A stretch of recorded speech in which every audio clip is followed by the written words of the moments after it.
Hey guys, ఇవాళ ఎంతో రుచికరమైన గుత్తి వంకాయ కూరను 10 నిమిషాల్లో తయారు చేసుకుందామా. Even bachelors or beginners also easily ఈ కూరను చేసేయచ్చు.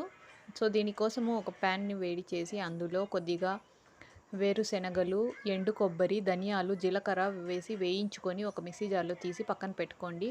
ఇందులో ఆనియన్స్, టొమాటోస్, టామరిండ్, కొద్దిగా పసుపు, కారం, అల్లం వెల్లుల్లి పేస్ట్, సాల్ట్ వేసి మిక్సీ పట్టుకోండి. ఇక్కడ వంకాయలను తీసుకొని ఘాట్లు పెట్టుకొని మిక్సీ చేసుకున్న పేస్ట్ని ఇందులోకి స్టఫ్ చేసి కుక్కర్లో కొద్దిగా ఆయిల్, మెంతులు, ఆవాలు, జీలకర్రను వేసి స్టఫ్ చేసి పెట్టుకున్న వంకాయలను కూడా ఇందులో వేసి ఒక 30 to 40 మినిట్స్ 30 to 40% కుక్ అయ్యే వరకు కుక్ చేసుకోండి. ఆ తర్వాత మిగిలిన పేస్ట్, కొద్దిగా వాటర్ యాడ్ చేసి ఫ్లేమ్ని మీడియంలో పెట్టుకొని 3 to 4 విజిల్స్ వచ్చే వరకు కుక్ చేసుకోండి. And enjoy. If you like the video, don't forget to click on like button. Thanks for watching.